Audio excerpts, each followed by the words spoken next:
Once upon a time, 3 little engines lived in their own little shed on their own little railway. Duke was brown, Falcon blue, and Stuart green. Duke was the oldest. He had been the first engine on the line, and named after the Duke of Sodor. He was proud of this, and wanted everything just so.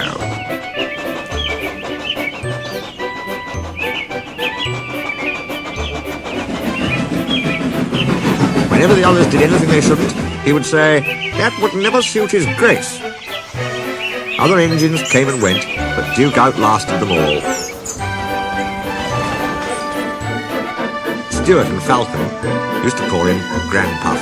Duke was fond of them and tried to keep them in order.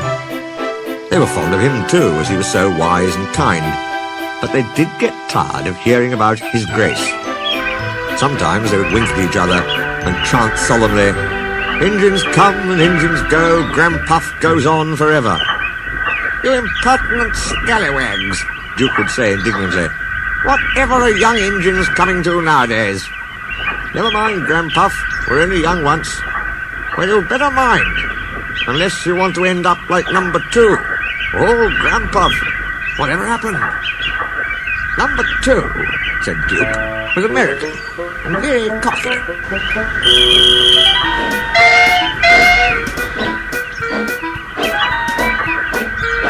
He rode roughly and often came off the rails.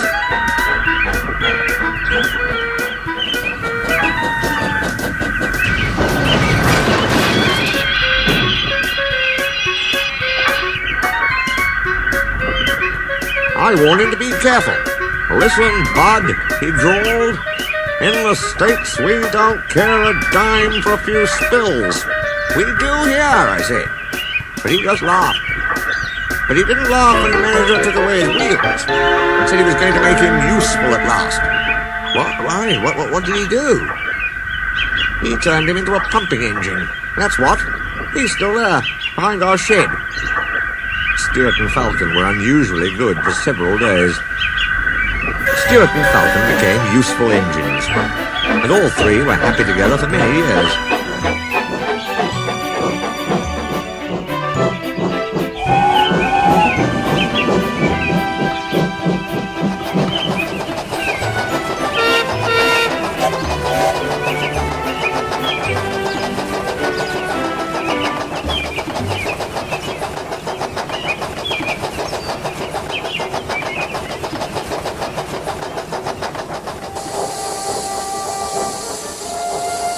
But hard times came, the mines closed one by one.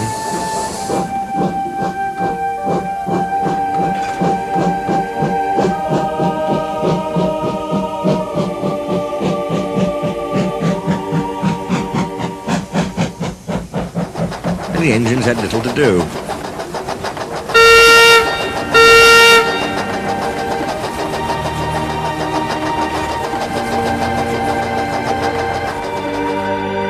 At last their line was closed, and people came to buy the engines.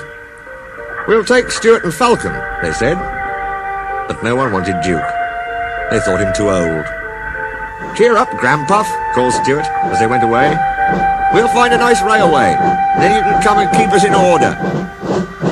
They all laughed bravely, but not one of them thought it would ever come true. Duke's driver and fireman oiled and greased him. They sheeted him snugly and said goodbye. They had to go away and find work. Duke was alone, locked up in the shed. "Where's his grace?" he wondered. "It's not like him to forget me."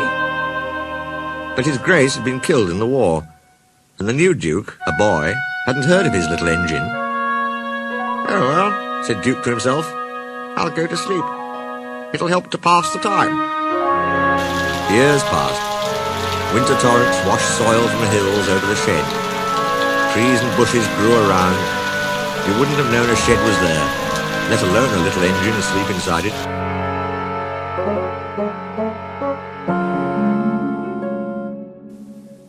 Have you guessed about Stuart and Falcon? Yes, you're right. They came to the Thin Controllers Railway. He gave them new coats and new names. Stuart became Peter Sam, and Falcon Sir Handel. They prefer their new names. That was a long time ago. they never forgot Granpuff. They often talked about him when alone. They were excited to hear that the Duke was coming for Scarlo's and Renius's 100th birthday, but most disappointed in the Duke who actually came. For he was only a man. But we must say no more, or we'll spoil